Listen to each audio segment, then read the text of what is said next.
Feliz y bendecido día, aprendiendo un curso de milagros. El secreto de la verdadera oración es olvidarte de las cosas que crees necesitar. Pedir algo específico es igual que ver el pecado primero y luego perdonarlo. Del mismo modo, al orar pasas por alto tus necesidades específicas, tal como las ves, y las dejas en manos de Dios. Ahí se convierten en los regalos que le haces, pues le dicen que no antepondrás otros dioses a Él, ni que quieres otro amor que el suyo. Este libro es un comienzo, no un final. Del prefacio, que postula, párrafo 6. El pecado se define como una falta de amor. Puesto que lo único que existe es el amor, para el Espíritu Santo el pecado no es otra cosa que un error que necesita corrección en vez de algo perverso que merece castigo.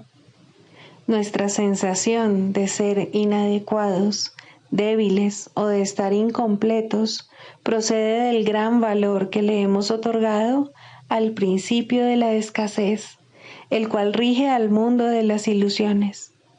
Desde este punto de vista, buscamos en otros lo que consideramos que nos falta a nosotros. Amamos a otro con el objeto de ver qué podemos sacar de él. De hecho, a esto es a lo que en el mundo de los sueños se le llama amor. No puede haber mayor error que ese, pues el amor es incapaz de exigir nada. Introducción. Este es un curso de milagros. Es un curso obligatorio. Solo el momento en que decides tomarlo es voluntario. Tener libre albedrío no quiere decir que tú mismo puedas establecer el plan de estudios. Significa únicamente que puedes elegir lo que quieres aprender en cualquier momento dado. Este curso no pretende enseñar el significado del amor, pues eso está más allá de lo que se puede enseñar. Pretende, no obstante, despejar los obstáculos que impiden experimentar la presencia del amor, el cual es tu herencia natural. Lo opuesto al amor es el miedo, pero aquello que todo lo abarca no puede tener opuestos. Este curso puede, por lo tanto, resumirse muy simplemente de la siguiente manera. Nada real puede ser amenazado. Nada irreal existe. En esto radica la paz de Dios. Capítulo 1. El significado de los milagros. Primero, principios de los milagros. Principio 38. El Espíritu Santo es el mecanismo de los milagros. Él reconoce las creaciones de Dios, así como tus ilusiones. Separa lo verdadero de lo falso mediante su capacidad para percibir totalmente en vez de selectivamente. Capítulo 5. Curación y plenitud. 6. El tiempo y la eternidad. Dios en su conocimiento no está esperando, pero a su reino le falta algo mientras tú esperes. Todos los hijos de Dios están esperando tu retorno, tal como tú estás esperando el suyo.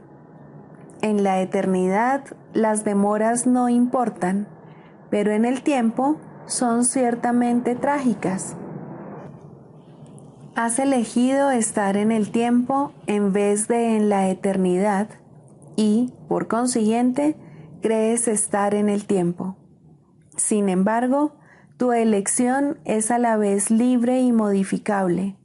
No te corresponde estar en el tiempo. te corresponde estar únicamente en la eternidad, donde Dios mismo te ubicó para siempre. Los sentimientos de culpabilidad son los que perpetúan el tiempo, inducen miedo a las represalias y al abandono, garantizando así que el futuro sea igual que el pasado.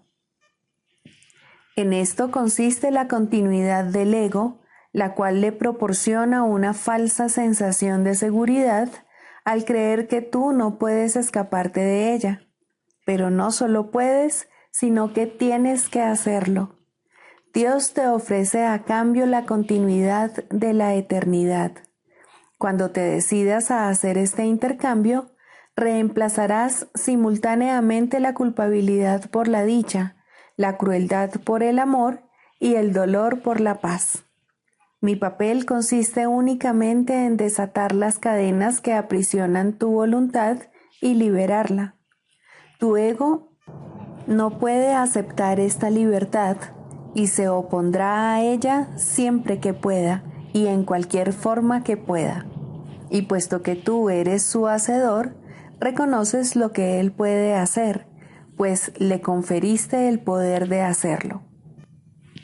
Acuérdate siempre del reino y recuerda que tú, que formas parte de él, jamás te puedes perder. La mente que estaba en mí está en ti, pues Dios crea con absoluta imparcialidad.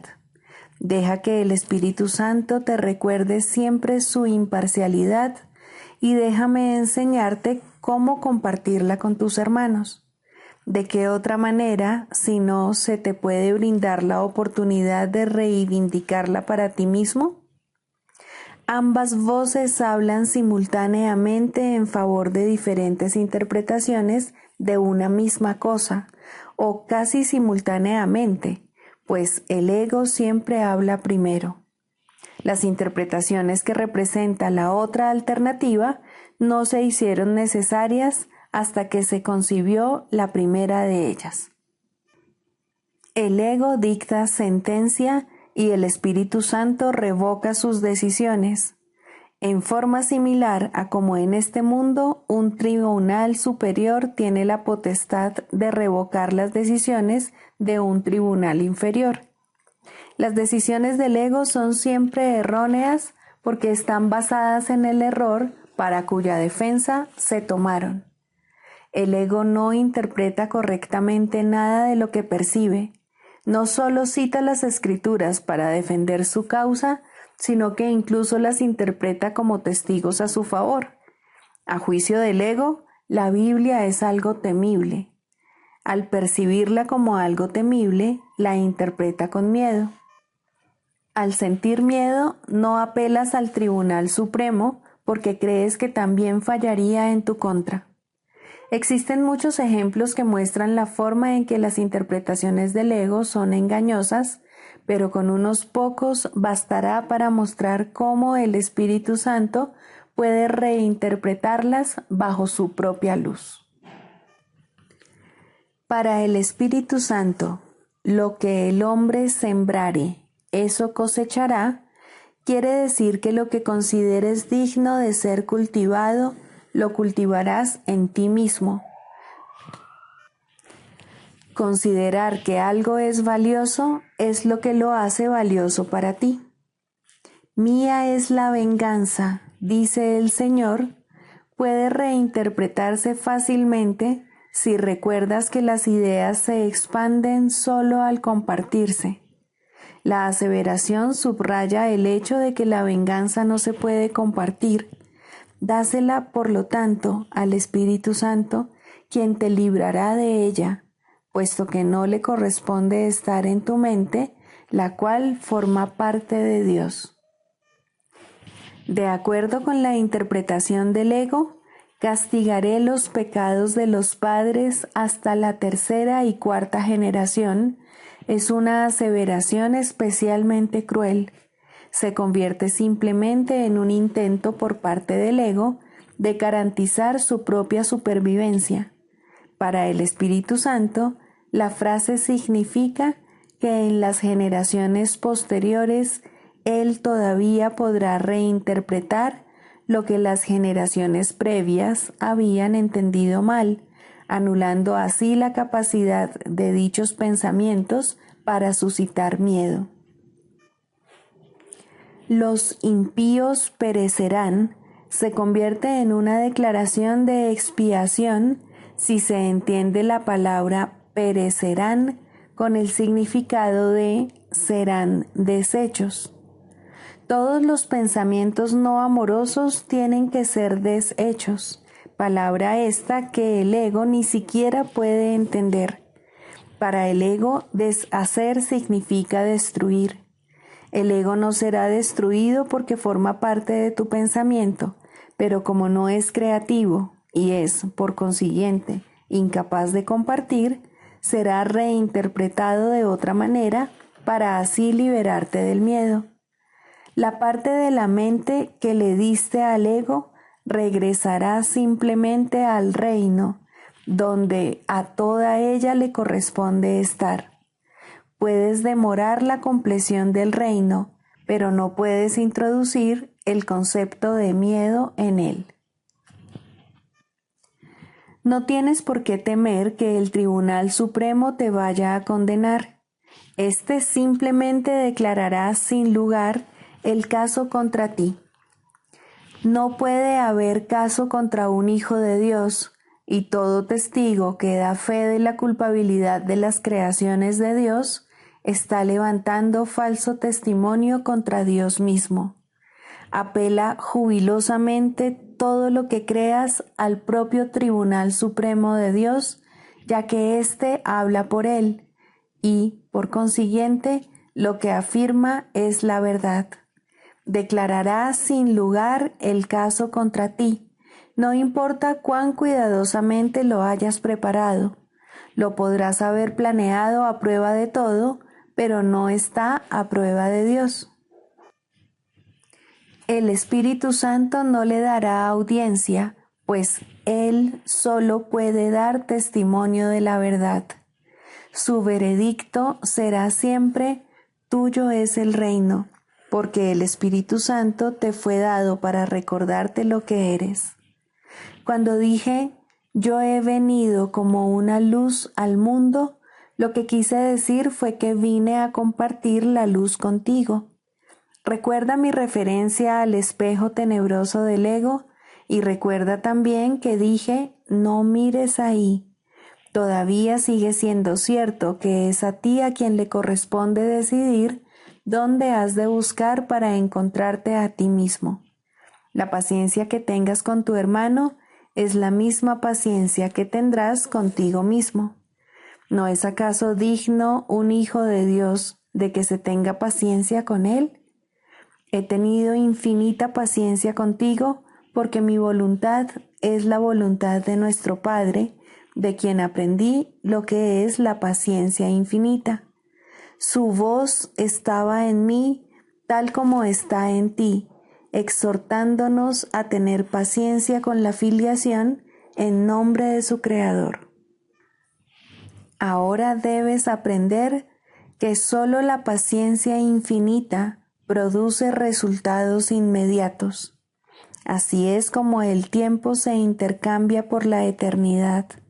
La paciencia infinita recurre al amor infinito y, al producir resultados ahora, hace que el tiempo se haga innecesario. Hemos dicho repetidamente que el tiempo es un recurso de aprendizaje, que será abolido cuando ya no sea necesario. El Espíritu Santo, que habla en favor de Dios en el tiempo, sabe también que el tiempo no tiene sentido. Él te recuerda esto en todo momento porque su función especial consiste en conducirte de regreso a la eternidad y permanecer allí para bendecir tus creaciones. Él es la única bendición que realmente puedes dar, pues es verdaderamente bendito. Puesto que Dios te dio el Espíritu Santo libremente, tienes que darlo tal como lo recibiste. Libro de ejercicios, lección 55.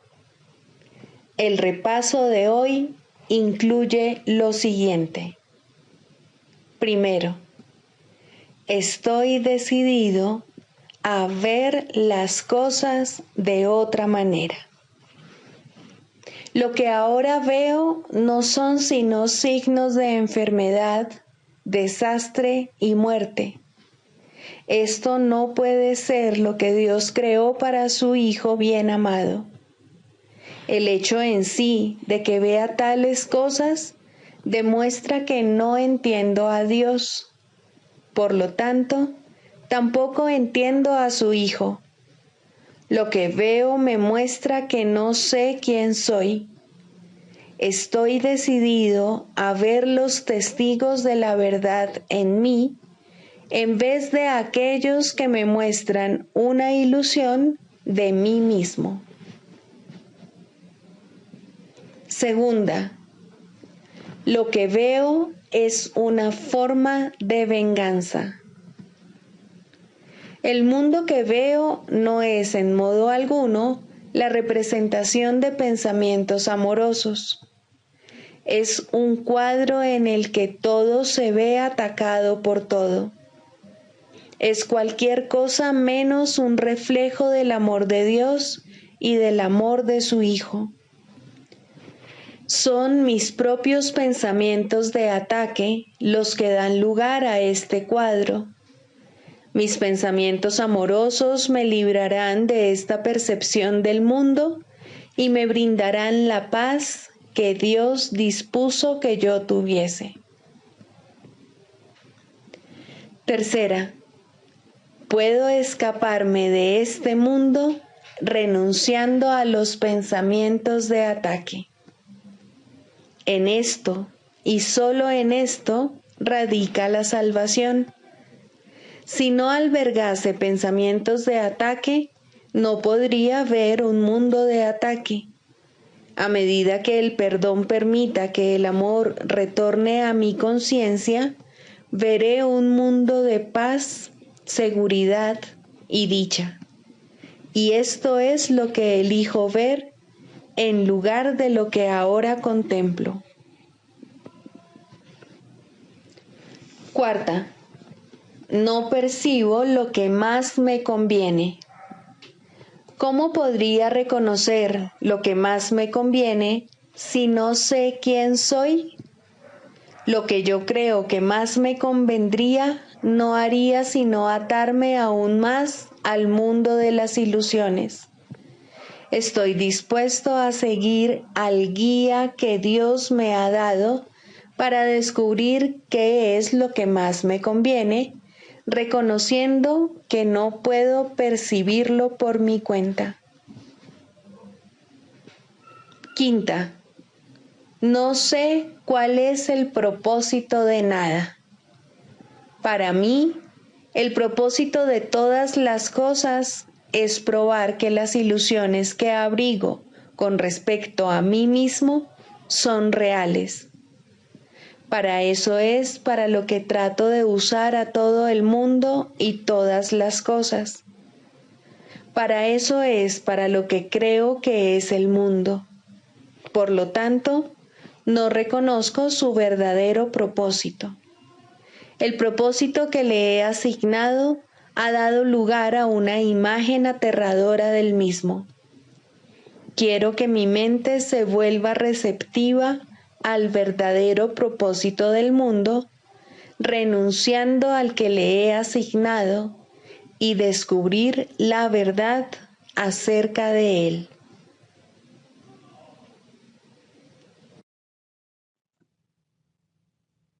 Del Manual para el Maestro, pregunta 4. ¿Cuáles son las características de los maestros de Dios? 4. Mansedumbre. Para los maestros de Dios, el daño es algo imposible. No pueden infligirlo ni sufrirlo. El daño es el resultado de juzgar. Es el acto deshonesto que sigue a un pensamiento deshonesto. Es un veredicto de culpabilidad contra un hermano y por ende contra uno mismo. Representa el fin de la paz y la negación del aprendizaje. Demuestra la ausencia del plan de aprendizaje de Dios y el hecho de haber sido sustituido por la demencia. Todo maestro de Dios tiene que aprender, y bastante pronto en su proceso de formación, que hacer daño borra completamente su función de su conciencia. Hacer daño le confundirá y le hará abrigar sospechas y sentir ira y temor. Hará que le resulte imposible aprender las lecciones del Espíritu Santo.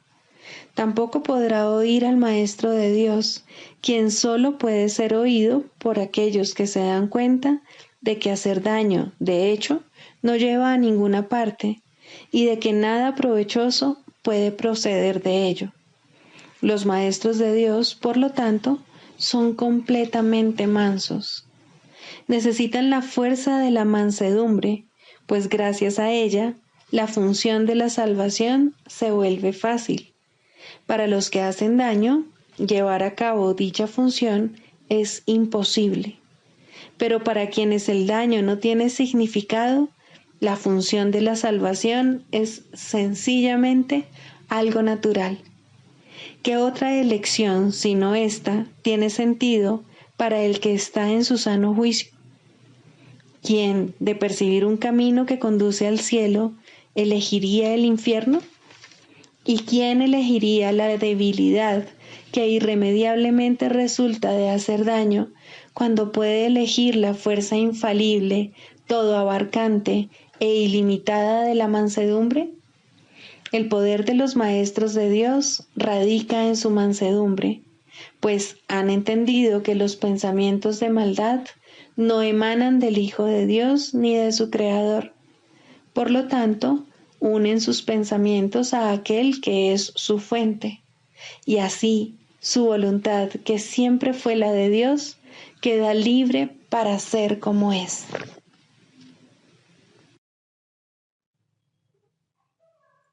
Manual para el Maestro, pregunta 24.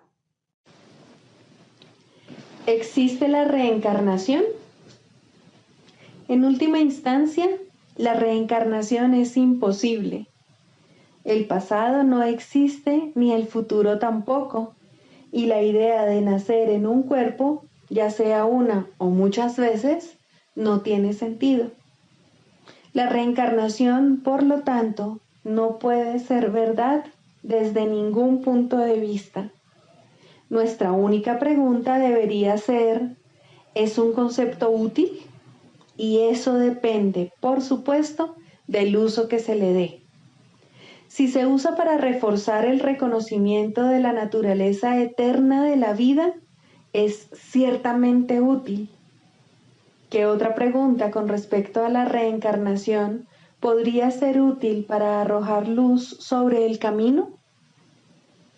Al igual que muchas otras creencias, esta puede usarse desacertadamente.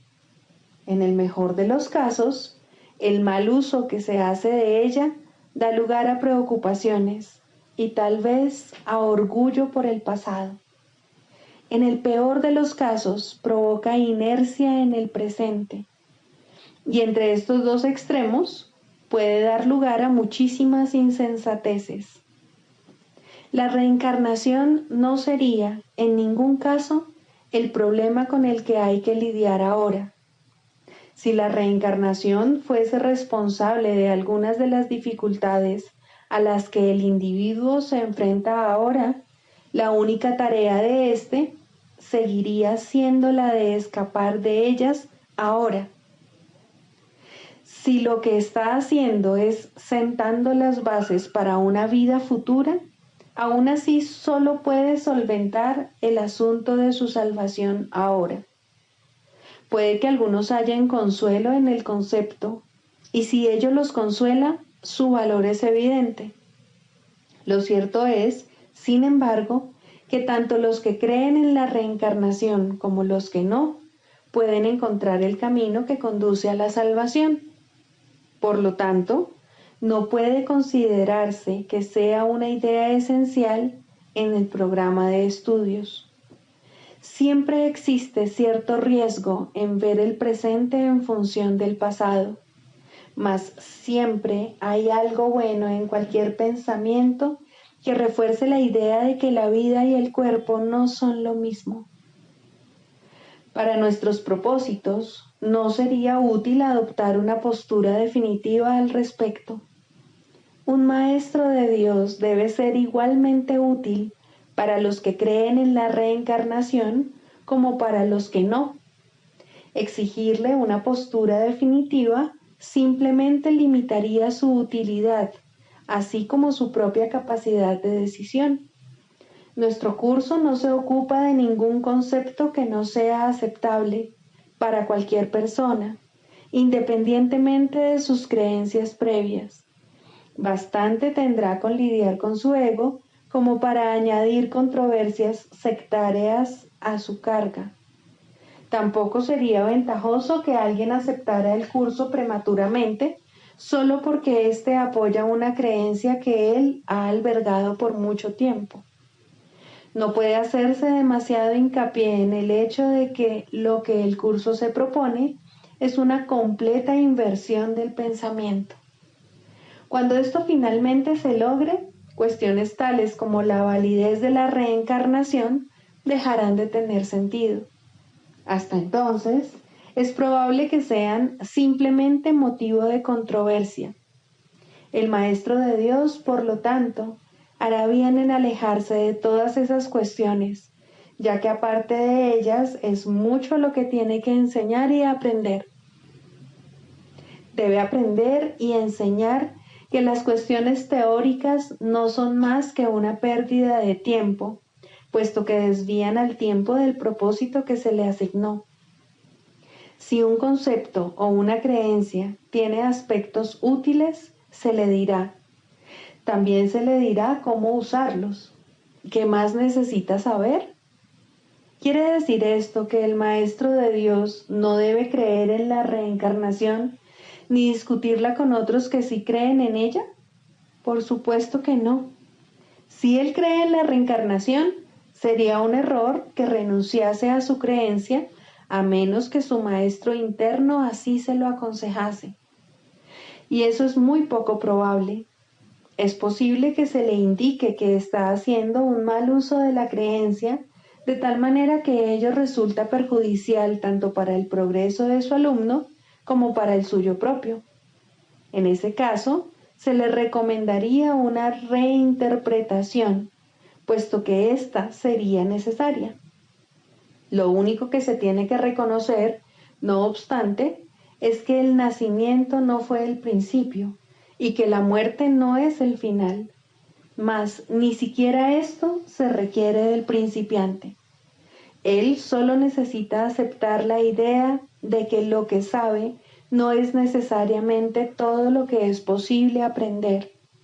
Su jornada habrá comenzado. El énfasis de este curso es siempre el mismo. En este momento es cuando se te ofrece total salvación y en este momento es cuando puedes aceptarla. Esa sigue siendo tu única responsabilidad. La expiación se puede equiparar a la escapatoria total del pasado o a la total falta de interés por el futuro. El cielo está aquí. No existe ningún otro lugar. El cielo es ahora. No existe ningún otro tiempo. Los maestros de Dios no se interesan por ninguna otra enseñanza que no conduzca a esto. Todas las creencias apuntan a ello si han sido interpretadas correctamente. En este sentido, se puede decir que su verdad está determinada por el provecho que resulte de ellas. Todas las creencias que facilitan el progreso se deben respetar. Este es el único criterio que este curso requiere. No se requiere nada más.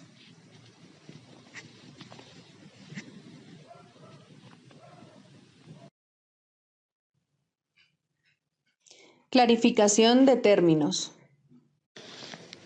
Mente, espíritu. El término mente se utiliza para representar el principio activo del espíritu el cual le suministra a éste su energía creativa. Cuando el término va con mayúscula, se refiere a Dios o a Cristo, es decir, a la mente de Dios o a la mente de Cristo. El espíritu es el pensamiento de Dios que Él creó semejante a sí mismo. El espíritu unificado es el único Hijo de Dios o Cristo. En este mundo, puesto que la mente está dividida, los hijos de Dios parecen estar separados. Sus mentes, asimismo, no parecen estar unidas. En ese estado ilusorio, el concepto de una mente individual parece tener sentido. En el curso, por lo tanto, se describe a la mente como si consistiera de dos partes, el espíritu y el ego. El espíritu es la parte que aún se mantiene en contacto con Dios a través del Espíritu Santo, quien, aunque mora en esa parte, también ve la otra. No se usa el término alma, excepto en citas directas de la Biblia, por ser un término sumamente polémico. En cualquier caso, sería un equivalente de espíritu, entendiéndose que, al formar parte del ámbito de Dios, es eterna y nunca nació. La otra parte de la mente es completamente ilusoria y solo teje ilusiones. El espíritu conserva su potencial creativo, pero su voluntad, que es la de Dios, parecerá estar cautiva mientras la mente no esté unificada. La creación continúa imperturbable porque esa es la voluntad de Dios. Dicha voluntad está siempre unificada y por lo tanto no tiene significado en este mundo, no tiene grados ni opuestos. La mente puede gozar de rectitud o estar errada dependiendo de la voz que escuche. La mentalidad recta escucha al Espíritu Santo, perdona al mundo y en su lugar ve el mundo real a través de la visión de Cristo. Esta es la visión final, la última percepción, la condición en la que Dios mismo da el paso final. Ahí, al tiempo y a lo ilusorio les llega su fin. La mentalidad errada escucha al ego y teje ilusiones, percibe el pecado, justifica la ira y considera que la culpabilidad, la enfermedad y la muerte son reales. Tanto este mundo como el mundo real son ilusorios, pues la mentalidad recta simplemente pasa por alto o perdona lo que nunca ocurrió. Por lo tanto, la mentalidad recta no es la mentalidad uno de la mente de Cristo, cuya voluntad es una con la de Dios. La única libertad que aún nos queda en este mundo es la libertad de elegir, y la elección es siempre entre dos alternativas o dos voces. La voluntad no está involucrada en la percepción a ningún nivel y no tiene nada que ver con el proceso de elegir. La conciencia es el mecanismo receptor, el cual recibe mensajes tanto del plano superior como del inferior, del Espíritu Santo o del ego. La conciencia tiene niveles y puede cambiar drásticamente de uno a otro, pero no puede trascender el dominio de lo perceptual. En su nivel más elevado, se vuelve consciente del mundo real y puede ser entrenada para hacer eso cada vez con mayor frecuencia. Sin embargo, el hecho mismo de que tenga niveles y de que pueda ser entrenada demuestra que no puede alcanzar el conocimiento. Tercero, el papel del psicoterapeuta. El psicoterapeuta es un líder en el sentido de que camina ligeramente delante del paciente y le ayuda a evitar algunas de las trampas del camino al verlas primero. Idealmente es también un seguidor, pues hay uno que debe caminar delante de él y darle luz para que vea. Sin este, ambos solo tropezarán ciegamente sin dirección alguna. Sin embargo, es imposible que éste se haya ausente del todo si la meta es la sanación. No obstante, puede que no se le reconozca, y de esta manera, la pequeña luz que se puede aceptar en ese momento es todo lo que se tiene para iluminar el camino hacia la verdad. La sanación está restringida tanto por las limitaciones del psicoterapeuta como por las del paciente. El objetivo del proceso, por tanto, es trascender estos límites. Ninguno de los dos puede hacer esto solo, pero cuando se unen, se les ha dado la potencialidad para trascender todas las limitaciones. Ahora el alcance de su éxito depende de qué tanto de su potencialidad están dispuestos a usar. La voluntad puede provenir de cualquiera de los dos al principio, y en cuanto el otro la comparta, crecerá. El progreso se convierte en un asunto de decisión. Puede alcanzar casi hasta el cielo o no alejarse del infierno más que un paso o dos. Es muy posible que la psicoterapia parezca fracasar. Incluso es posible que el resultado parezca un retroceso.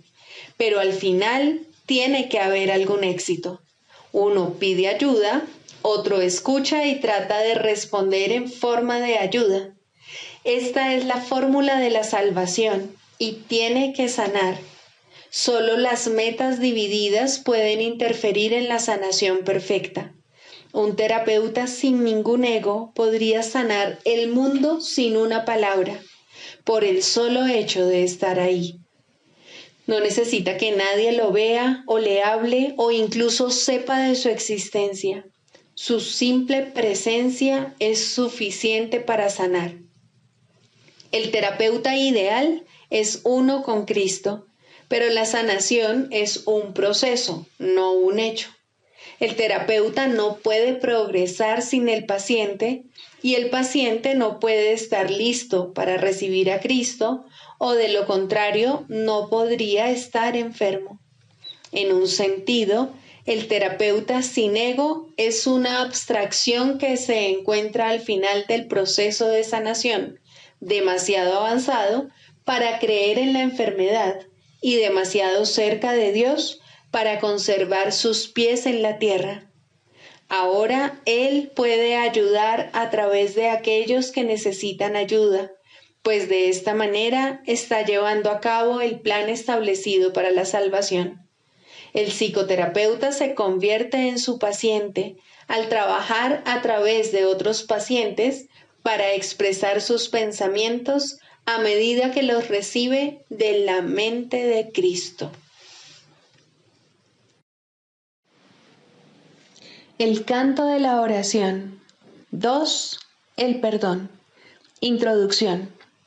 El perdón da alas a la oración para que su ascenso sea fácil y su progreso veloz. Sin su fuerte apoyo sería inútil tratar de ir más allá del primer peldaño de la oración o incluso intentar ascender. El perdón es el aliado de la oración, su hermano en el plan para tu salvación. Ambos vendrán a sostenerte y a mantener tus pies firmemente plantados y tu propósito fuerte e inalterable. Contempla la ayuda más grande que Dios ordenó que estuviese contigo hasta que llegues a Él, y con esto llega el fin de las ilusiones. A diferencia de la naturaleza intemporal de su hermana, la oración, el perdón tiene un final, pues se vuelve innecesario cuando el ascenso se completa. No obstante, por ahora tiene un propósito más allá del cual no puedes ir, ni es necesario que lo hagas. Logra esto y habrás sido redimido. Logra esto y habrás sido transformado. Logra esto y salvarás al mundo. Primero, perdonarte a ti mismo. Ningún regalo del cielo ha sido tan mal interpretado como el perdón. De hecho, se ha convertido en una calamidad, en una maldición allí donde debía bendecir, en una cruel burla de la gracia, en una parodia de la santa paz de Dios. Pero aquellos que aún no han elegido dar los primeros pasos en el camino de la oración, no pueden sino usarlo de esa manera. La benevolencia del perdón resulta imperceptible al principio, porque no se entiende lo que es la salvación ni realmente se busca. Lo que se concibió para curar se usa para herir, porque no se desea el perdón. La culpa se convierte en la salvación y el remedio parece ser una terrible alternativa a la vida. Así, pues, el perdón para destruir se adapta mucho mejor al propósito del mundo que el verdadero objetivo del perdón y los medios honestos por los cuales éste se alcanza. El perdón para destruir no pasará por alto ningún pecado, ningún crimen, ni ninguna traza de culpa que pueda buscar, encontrar y, entre comillas, amar.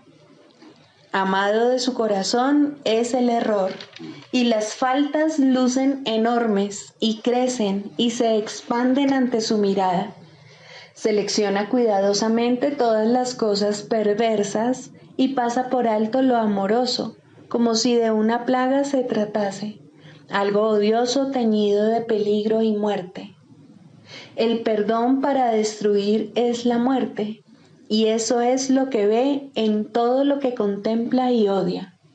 La misericordia de Dios se ha convertido en un cuchillo retorcido que busca destruir al Santo Hijo que Él ama. ¿Te perdonarías a ti mismo por todo esto? Aprende entonces que Dios te ha dado los medios a través de los cuales puedes retornar a Él en paz. No veas el error, no lo hagas real. Selecciona lo amoroso y perdona el pecado al elegir en su lugar la faz de Cristo. ¿De qué otra manera puede la oración regresar a Dios? Él ama a su Hijo. ¿Podrías acordarte de Él y al mismo tiempo odiar lo que Él creó? Odiarás al Padre si odias al Hijo que Él ama. Pues tal como veas al Hijo, así te verás a ti mismo, y tal como te veas a ti mismo, así será Dios para ti. De la misma manera en que siempre oras por ti, del mismo modo es a ti al que siempre se le concede el perdón. Es imposible perdonar a otro, pues son únicamente tus pecados lo que ves en él. Quieres verlos en él y no en ti. Por eso es por lo que perdonar a otro es una ilusión. Sin embargo, es el único sueño feliz en todo el mundo, el único que no conduce a la muerte. Solo en otro puedes perdonarte a ti mismo, pues le has hecho culpable de tus pecados y ahora tienes que encontrar tu inocencia en él. ¿Quién sino el pecador necesita que se le perdone? Jamás pienses que puedes ver pecado en nadie excepto en ti mismo. Este es el gran engaño del mundo, y tú, el que más se engaña a sí mismo. Siempre parece que el malvado es otro, y como resultado de su pecado, tú eres el perjudicado. ¿Sería posible la liberación si esto fuese cierto? Pues en tal caso serías el esclavo de todos, ya que lo que cualquiera de ellos hiciese dictaría tu destino, tus sentimientos, tu desesperación o esperanza, tu desdicha o alegría. No serías libre a menos que Él te concediese la libertad. y al él ser malvado, solo puede dar maldad. No puedes ver sus pecados sin ver los tuyos, mas puedes liberarlo y liberarte a ti mismo. El perdón verdaderamente concedido es el camino en el cual se encuentra tu única esperanza de libertad. Otros cometerán errores al igual que tú, mientras esta parodia de mundo parezca ser tu hogar. No obstante, Dios mismo dio a todos sus hijos un remedio para todas las ilusiones que creen ver. La visión de Cristo no utiliza tus ojos, pero tú puedes mirar a través de los suyos y aprender a ver como Él. Los errores no son sino diminutas sombras que desaparecen fugazmente y que solo por un instante parecen ocultar la faz de Cristo, que continúa inmutable tras todas ellas. Su constancia permanece en tranquilo silencio y perfecta paz. Él no sabe de sombras. Suyos son los ojos que ven, más allá del error, al Cristo en ti. Pide entonces su ayuda y pregúntale cómo aprender lo que es el perdón, tal como su visión lo ve. Tienes necesidad de lo que Él da, y tu salvación depende de lo que aprendas. La oración no es libre para llegar hasta el cielo, mientras el perdón para destruir permanezca contigo. La misericordia de Dios eliminará de tu santa mente esta manera de pensar mordaz y venenosa. Cristo te ha perdonado y en su visión el mundo se torna tan santo como Él. Quien no ve maldad en el mundo, ve como Él, pues lo que Él ha perdonado no ha pecado y así ya no hay más culpa. El plan de la salvación se ha cumplido y la cordura ha llegado. El perdón es la llamada a la cordura, pues ¿quién sino un demente se fijaría en el pecado cuando en su lugar puede ver la faz de Cristo? Esta es la elección que tienes ante ti, la más simple y sin embargo la única que puedes hacer. Dios te pide que salves a su Hijo de la muerte, ofreciéndole el amor de Cristo. Esta es tu necesidad y Dios te ofrece este regalo.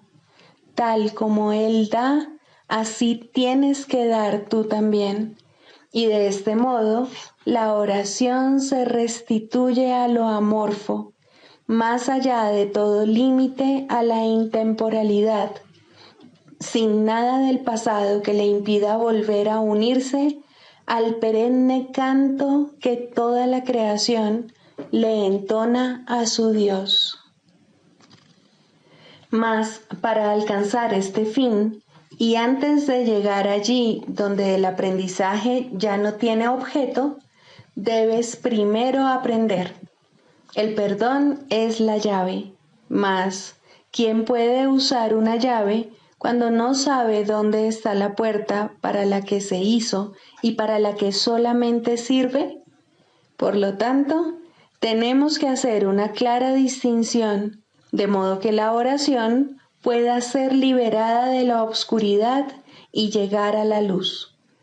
El papel del perdón debe invertirse y limpiarse de todo uso malvado y de las metas de odio para las que se ha empleado. El perdón para destruir debe ponerse al descubierto en toda su perfidia y luego abandonarse para siempre. No debe quedar ni el más mínimo vestigio de él si el plan que Dios estableció para tu retorno ha de lograrse al fin y el aprendizaje concluir. Este es el mundo de los opuestos y tienes que elegir entre ellos a cada instante mientras el mundo siga siendo real para ti. No obstante, debes aprender cuáles son las alternativas que verdaderamente tienes, o no serás capaz de lograr tu libertad. Deja, pues, que te resulte claro lo que el perdón en realidad significa para ti y aprende lo que debería hacer para hacerte libre. El nivel de tu oración depende de ello, pues aquí espera por su libertad para elevarse del mundo del caos y llegar a la paz.